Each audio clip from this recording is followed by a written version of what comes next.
एकदा भगवान श्रावस्तीतील अनाथ पिंडकाच्या आश्रमात विहार करीत असताना सारीपुत्तही त्या ठिकाणी राहत होते.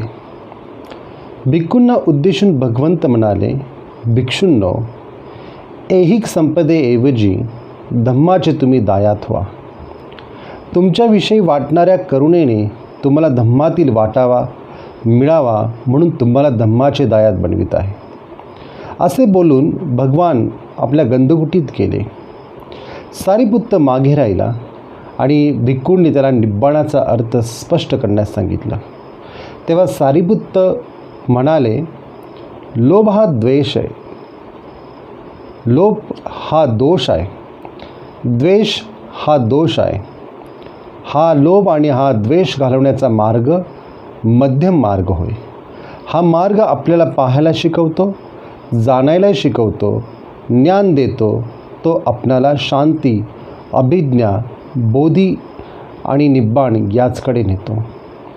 भगवान बुद्ध ज्यावेळेस अनाथ पिंडकाच्या आश्रमात किंवा अनाथ पिंडक ज्या ठिकाणी त्यांनी आपली जागा दान दिली होती, त्या अनाथ पिंडकाच्या जेतवनामध्ये भगवान बुद्ध नेहमी निवास अथवा विहार करत असत. विहार या शब्दाचा जो अर्थ आहे, प्रथम हा आपण लक्षात घेतला पाहिजे. विहार याचा अर्थ विहरणे. विहरणे याचा अर्थ कोणतीही जी मानसिक आणि शारीरिक स्थिती जी आहे ती स्थिर नाही आहे. विहरणे याचा अर्थ सतत प्रवाहित असणे. विहरणे याचा अर्थ सतत जागृत आपली मनोअवस्था असणे, त्याला विहरण असं म्हणतात. म्हणून प्रत्येक भिक्षू राहण्याच्या ठिकाणाला विहरणे असं म्हटलेलं आहे. विहरण्याचा अर्थ जो शरीर आणि मनाचा जो प्रपंच चाललेला आहे, जे शरीर आणि मन सतत प्रवाहित आहे, ज्या शरीर आणि मनामध्ये अनित्य, अनात्म आणि दुःख अशी जी प्रक्रिया चाललेली आहे, या प्रक्रियेला जाणण्याचं काम विहरणे अशा अवस्थेमध्ये होत राहतं. म्हणून कोणती गोष्ट स्थिर नाही, इथे प्रत्येक गोष्ट बदलतं, याचं प्रतीक म्हणजे विहार आहे. म्हणून भगवान बुद्धांच्या संदर्भामध्ये असा कुठेही तुम्हाला शब्द सापडणार नाही की भगवान या ठिकाणी स्थानापन्न झाले होते, भगवान या ठिकाणी स्थिर झाले होते, बसले होते. तर असे एकही शब्द बौद्ध साहित्यामध्ये तुम्हाला सापडणार नाही. मात्र हा शब्द वारंवार तुम्हाला सापडेल की भगवान अनाथ पिंडकाच्या अथवा ज्या ठिकाणी बुद्ध असतील त्या ठिकाणी बुद्ध विहार करत होते. विहार याचा अर्थ जो प्रवाह चाललेला आहे शरीर आणि मनाचा, निसर्गाचा, त्या प्रवाहाच्या सोबत बुद्ध आहे, असा त्याचा अर्थ आहे. म्हणून अनाथ पिंडकाच्या या जेतवनामध्ये विहार करत होते आणि विहार करत असताना त्यांनी भिक्खूंना उद्देशून सांगितलं. काय भिक्खूंना उद्देशून सांगितलं? ऐहिक संपदेऐवजी धम्माचे तुम्ही दायात व्हा. जी ऐहिक संपत्ती आहे, ऐहिक याचा अर्थ भौतिक संपत्ती. भौतिक संपत्ती, घर, मालमत्ता, जमीन जुमला, धन दौलत, अशा प्रकारची जी संपत्ती ऐहिक संपत्ती आहे. परंतु बुद्ध असं म्हणतात की या ऐहिक संपदेपेक्षा धम्माचे तुम्ही दायात बना, धम्माचं तुम्ही अनुसरण करा. म्हणजेच खऱ्या अर्थाने धम्म तुमच्यामध्ये एक वेगळी संपदा निर्माण करून देईल. तुमच्यामध्ये वाटणाऱ्या करुणेने तुम्हाला धम्मातील वाटा मिळवा म्हणून मी तुम्हाला धम्माचे दायात बनवितात. दायात याचा अर्थ उत्तराधिकारी. बुद्धांच्या महापरिनिर्वाणानंतर जर बुद्धांनी जर कुणाला उत्तराधिकारी बनवलं असेल तर उत्तराधिकारी भगवान बुद्धांनी केवळ धम्माला बनवलेले, धम्म अशा अवस्थेला बनवले. धम्म याचा अर्थ जे तुम्ही धारण करता, जी निसर्गाचे नियम आहेत, जी तुमची मानसिक आणि शारीरिक मनोदशा आहे, जी वास्तविक आहे त्या वास्तविक शारीरिक मनोदशालाच धम्म असं म्हणलं. निसर्गाच्या नियमांना किंवा निसर्गाच्या या प्रत्येक प्रक्रियेला धम्म असं संबोधण्यात आलेलं आहे. म्हणून बुद्ध असं म्हणतात की धम्माचे दायाद बनायचा अर्थ धम्माच्या अनुसार तुमचं जीवन विकसित करा. आणि अशा प्रकारचं विकसित झालेलं जीवन हे तुम्हाला तुमच्या जीवनामध्ये खऱ्या अर्थाने जी नष्ट न होणारी जी संपदा आहे ती संपदा तुमच्यामध्ये निर्माण होऊ शकते. कारण ऐहिक संपदा नष्ट होऊ शकते, परंतु ही धम्माची संपदा मात्र नष्ट होऊ शकत नाही. तर बुद्ध त्यांच्यामध्ये असणाऱ्या करुणेच्या भावनेमुळेच ते सांगत आहे.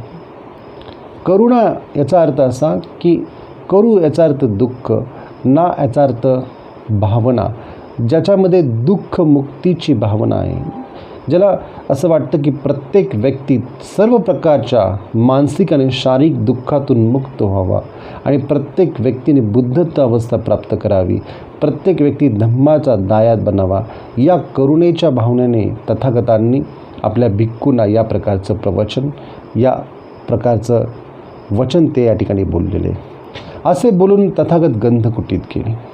गंधकुटी त्याला म्हणण्यात येते की जिथे भगवान बुद्ध असायचे, जिथे ते विहार करायचे, त्या ठिकाणी जे तथागतांच्या शरीराचा जो वेगळा एक सुगंध होता, तो सुगंध तर सतत दरवळायचाच, परंतु त्यासोबत अनेक लोक उपासक उपासिका त्यांना भेटायला यायचे.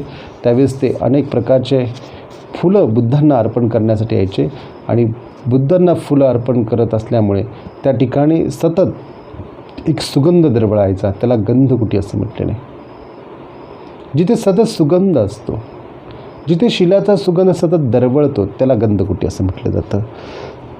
मात्र तथागतांच्या सोबत त्या अनाथ पिंडकाच्या जेतवनामध्ये सारिपुत्त नावाचे भिक्षू देखील, जे की अग्रश्रावक होते तथागतांचे. आणि हे सारिपुत्त नावाचे जे भिक्षू, जे अग्रश्रावक आहेत, त्यांना तथागत गंधकुटीत गेल्यानंतर त्यांना निब्बाण या शब्दाचा अर्थ स्पष्ट करण्यासाठी भिक्खूंनी सांगितलं की निब्बाण्याचा अर्थ काय. तेव्हा सारिपुत्त भिक्षूंना म्हणाले, लोभ हा दोष आहे, द्वेष हा दोष आहे. हा लोभ आणि हा द्वेष घालवण्याचा मार्ग मध्यम मार्ग आहे. हा मार्ग आपल्याला पाहायला शिकवतो, जाणायला शिकवतो आणि ज्ञान देतो. तो आपल्याला शांती, अभिज्ञा, बोधी आणि निब्बाण याचकडे नेतो. खरंच मार्ग विकसित होतो जोपर्यंत व्यक्तीचं जीवन जे आहे हे लोभाने युक्त आणि द्वेषाने जे भरलेले जीवन जे आहे, जे त्याचे मूळ विकार आहे, लोभ, द्वेष आणि मोह हे त्याचे मूळ विकार आहे. हा त्याचा मुख्य दोष आहे. हा मुख्य दोष त्याच्या जन्मापासून तर त्याच्या मृत्यूपर्यंत सदैव त्याच्यासोबत असतो.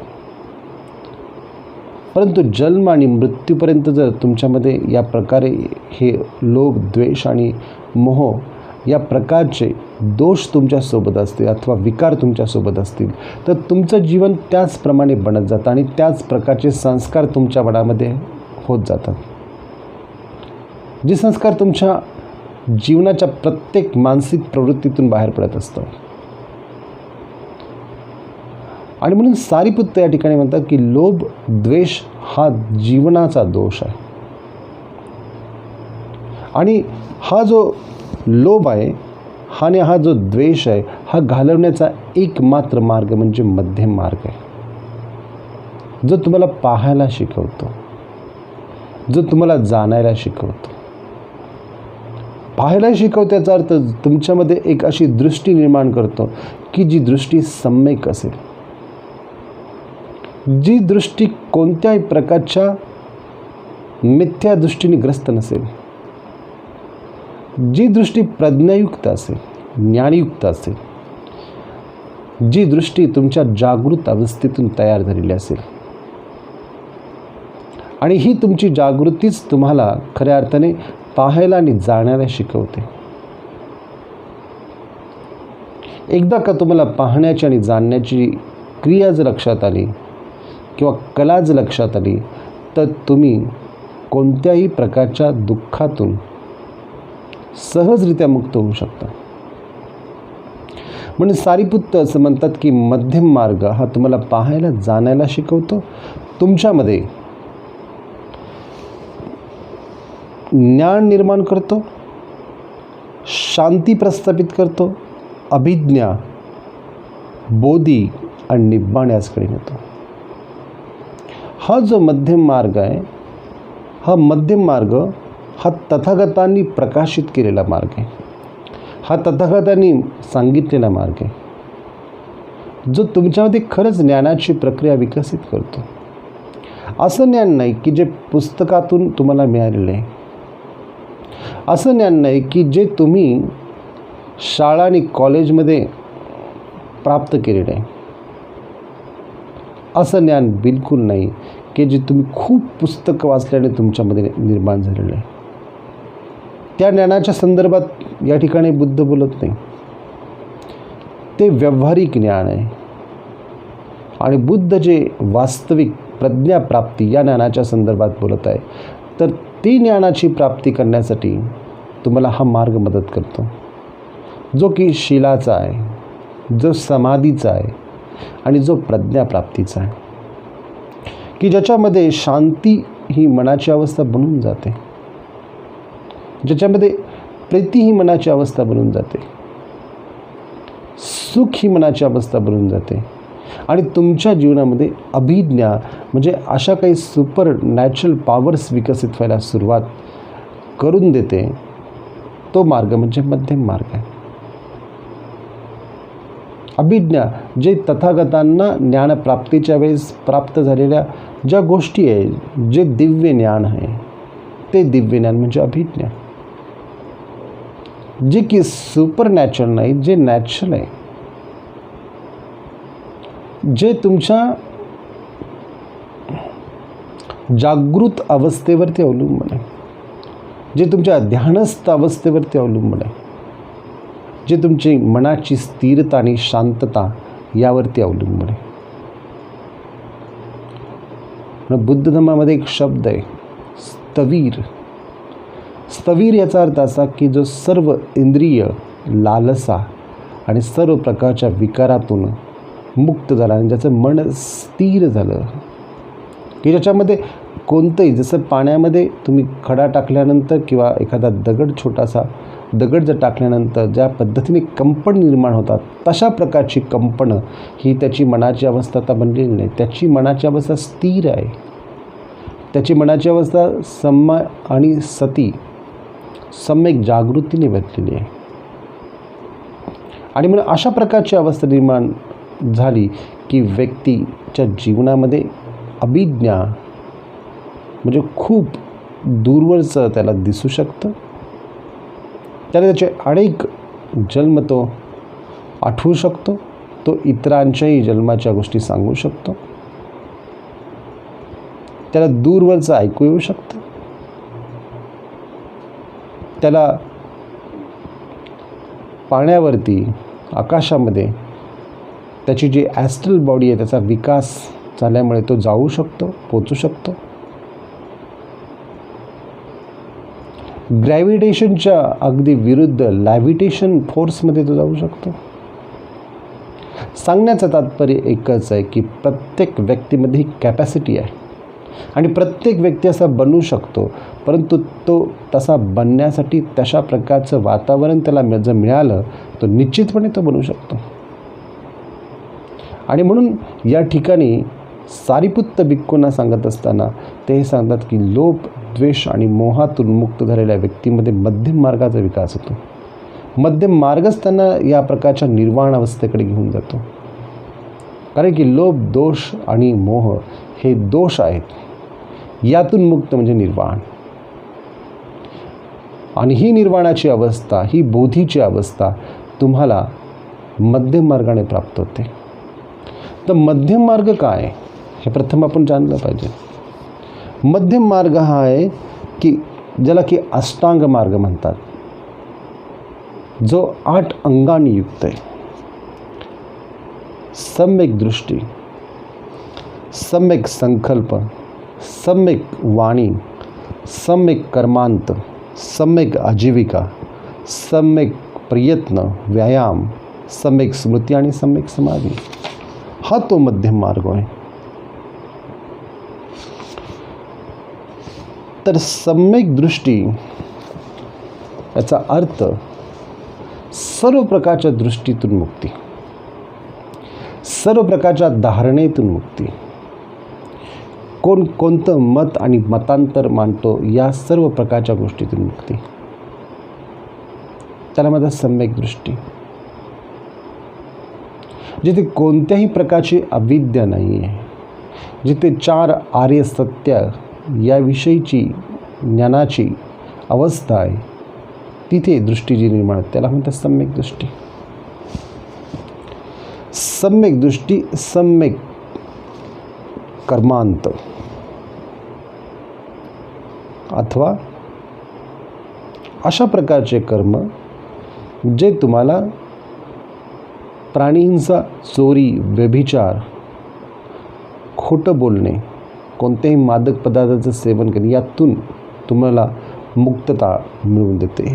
ती तुमची ॲक्टिव्हिटी बनून जाते की ते कर्म करत असताना जागृती हा मनाचा भाव खूप महत्त्वाचा आहे. जागृती असेल तर प्राणीहिंसा करत नाही, जागृती असेल तर मनुष्य चोरी करत नाही, जागृती असेल तर व्यभिचार करत नाही, आणि जागृती असेल तर कोणत्या मादक पदार्थांचं सेवन करत नाही. म्हणजे सम्यक कर्मांत आहे. सम्यक संकल्प म्हणजे शुभ संकल्प आहे. अशा प्रकारचे संकल्प जे की तुम्हाला तुमची बुद्ध अवस्था विकसित करण्यासाठी कारणीभूत ठरतात. म्हणून त्या प्रकारचा संकल्प असणे गरजेचे आहे. सम्यक वाणी म्हणजे योग्य वाणी, जी तुमच्या अनुभूतीला येईल तीच वाणी तुम्ही बोलणे. जी तुमची अनुभूती नाही ती वाणी बोलणे म्हणजे मिथ्या वाणी आहे. जे सत्य तुम्हाला गवसतं तेच तुम्ही बोललं पाहिजे. जे सत्य तुम्हाला गवसतच नाही ते तुम्ही बोललं तर ती मिथ्या वाणी ठरली जाते. परंतु व्यवहारासाठी ते आपण बोलले जातो. पण व्यवहारासाठी जरी बोलत असलो तरी त्या वाणीमध्ये खोटं बोलण्याचा भाव नसता कामा नाही, चुगली लावता कामा नये, दुसऱ्यांमध्ये भांडण होईल अशा प्रकारचं वाणी वापरता कामा नये, कटू वाणी वापरता कामा नये. अशा प्रकारची वाणी जी तुमच्या अनुभूतीतून तुम्हाला तयार होते त्या वाणीचा तुम्ही वापर केला पाहिजे. म्हणजे मृदू वाणी असली पाहिजे जी नॅचरल तुमच्या जागृत अवस्थेतून येते, तुम्हाला आणावी नाही लागत आणि नियम म्हणून पाळावी नाही लागत. बुद्ध धम्म हा नियमवादी नाही आहे. बुद्ध धम्म सहजतेवरती आधारित आणि सहजता ही जागृतीने येते, सहजता ही ध्यानाने येते. म्हणून ध्यान हा बुद्ध धम्माचा मुख्य पाया आहे. ध्यानाशिवाय बुद्ध धम्मातले कोणताच मार्ग विकसित होऊ शकत नाही. तुम्ही वाचून आणि ओरली सांगून तो तुम्ही किती आत्मसात करण्याचा प्रयत्न केला त्याचा अल्टिमेट आउटपुट काहीच नाही. अल्टिमेट आउटपुट फक्त समाजात सामंजस्यता आणि सदाचरण मेंटेन करणे इतकं होऊ शकतं. परंतु त्याचा उपयोग तुमच्या जीवनामध्ये बुद्धत्व प्राप्तीसाठी पण झाला पाहिजे. समाजातलं सदाचरण, समाजातली समता आणि बंधुता ही तितकीच महत्त्वाची जितकी तुमचं बुद्धत्व. आणि म्हणून या ठिकाणी हा जो मार्ग आहे सम्यक आजीविका म्हणजे योग्य आजीविका, योग्य प्रकारे तुम्ही व्यापार, योग्य प्रकारे तुम्ही व्यवसाय, योग्य प्रकारे तुम्ही तुमचं काम केलं पाहिजे. ना कोणतं दारूची विक्री, ना मांसांची विक्री, ना विषाचा व्यापार, ना हत्यारांचा व्यापार. अशा प्रकारचे व्यापार तुम्ही करता कामा नये. म्हणून सम्यक आजीविका की जी तुम्हाला तुमचं जीवन विकसित करण्यासाठी योग्य बळ देते. सम्यक प्रयत्न म्हणजे चांगले प्रयत्न, चांगला मानसिक व्यायाम की आपल्यात जे चांगले गुण आहेत, धर्म आहेत त्याचा विकास, आणि आपल्यात जे चांगले धर्म नाही त्याला समूळ काढून टाकणे. सम्यक स्मृती याचा अर्थ काया, वाचा, मन आणि मनात उत्पन्न होणारे धम्म याच्या प्रती आणि आपल्या शरीरावरती उत्पन्न होणाऱ्या ज्या वेदना आहेत, संवेदना आहेत याच्या प्रतीची जागृती म्हणजे सम्यक स्मृती म्हणजेच विपස්සना. कायानुपसना, चित्तानुपसना, धम्मानुपसना आणि वेदनानुपसना या 4 प्रकारच्या विपसनांचा अभ्यास म्हणजेच सम्यक स्मृती, आणि या अभ्यासातून जे निर्माण होतं त्याला म्हणतात सम्यक समाधी. समाधी याचा अर्थ 4 आर्य सत्यांचं ज्ञान, समाधी याचा अर्थ निर्वाणाचा साक्षात्कार, समाधी याचा अर्थ अरहंत अवस्था प्राप्त करणे. म्हणून धी याचा अर्थ कुशल चित्ताची एकाग्रता, समा याचा अर्थ चित्ताची समाहित अवस्था, चित्ताची जागृत अवस्था, चित्त समाहित होणे आणि चित्तामध्ये प्रज्ञेचा प्रकाश प्राप्त होणे. म्हणजे शील, समाधी आणि प्रज्ञा यावरती आधारलेला हा जो मार्ग आहे याला बुद्ध मध्यम मार्ग म्हणतात. याला अतिटोकाचा म्हणत नाही आणि याला भौतिक सुखाचा म्हणत नाही. हा एक सहजता तुमच्यामध्ये निर्माण करतो आणि ही सहजता तुमच्या जीवनामध्ये निर्वाणाची अवस्था तयार करत असते. तर अशा प्रकारचं निर्वाण ज्याला प्राप्त होतो तोच व्यक्ती त्याच्यातील तृष्णा विकार मालवतात. आणि तृष्णा विकारांना मालवणे म्हणजेच खऱ्या अर्थाने निर्वाणाचा साक्षात्कार करणे. निर्वाण ही जी स्थिती सांगितलेली आहे की ज्याला आपण म्हणू शकतो की एक प्रकारचा अंधार. बुद्ध प्रथम व्यक्ती की ज्यांनी अंधार हे प्रतीक केलेलं आहे. ज्यांनी प्रकाश बोलले, पण प्रकाशानंतर प्रकाशाची म्हणजे दिवा जो पेटलेला आहे त्या दिव्याची ज्योत विझणे आणि अंधकारामध्ये, वास्तविकता अंधकारामध्ये निघून जाणे म्हणजे अंधार की ज्याच्यामध्ये सगळ्या गोष्टी मर्ज होतात, ज्याच्यामध्ये खूप मोठं ट्रान्सफॉर्मेशन आहे, ते अंधाराचं प्रतीक म्हणजे निर्वाण असं वापरलेलं आहे. निर्वाणाचा दिव्याची ज्योत मालवणे, दिव्याची ज्योत मालवणे आणि ज्या ठिकाणी तुमची दिव्याची ज्योत पोचते, तिथून आलेली आहे त्याच ठिकाणी ती पोचणे म्हणजेच खऱ्या अर्थाने तुम्हाला ज्ञानप्राप्त किंवा निर्वाण प्राप्त होणे. म्हणून वाण याचा अर्थ तृष्णा, नि याचा अर्थ मालवणे, तृष्णा विकार मालवणे म्हणजे निब्बाण म्हणजेच निर्वाण. आणि परिनिर्वाण याचा अर्थ की हे सर्व शरीर आणि या शरीराची अवस्था संपणे की ज्याच्यामध्ये निर्वाण प्राप्त झालेलं आहे. ज्या व्यक्तीला निर्वाण प्राप्त झालेलं आहे, ज्याच्या तृष्णा संपलेल्या आहेत, अशा व्यक्तीचं जे जीवन जे आहे ते जीवन शरीराने संपुष्टीत येणे. म्हणजे निर्वाण याचा अर्थ मनाने संपुष्टीत येणे आणि परिनिर्वाण याचा अर्थ शरीराने संपुष्टीत येणे. म्हणजेच व्यक्ती ज्या ठिकाणून त्याचा जन्म झालेला आहे त्याच जीवन सोर्सला जाऊन पोचणे त्यालाच परिनिर्वाण असं म्हटलेलं आहे. म्हणून या दोन्ही गोष्टीमधलं अंतर आपण लक्षात घेतलं पाहिजे. बुद्ध आणि धम्मामध्ये बाबासाहेबांनी स्पष्ट करून सांगितले. म्हणून निर्वाणाविषयी अनेक लोकांचे जे वेगवेगळे मत आणि मतांतर आहेत याला बाबासाहेबांनी एक वेगळ्या दृष्टिकोनातून आपल्याला समजून सांगितले. तर त्याचा प्रत्येक व्यक्तीने ध्यानाच्याद्वारे आणि अभ्यासाद्वारे, वाचनाद्वारे देखील दोन्ही प्रकारे जर त्याचा अभ्यास केला तरच खऱ्या अर्थाने त्याच्यातला जो मुख्य जे सारतत्व आहे ते सारतत्व तुम्हाला प्राप्त होईल. धन्यवाद.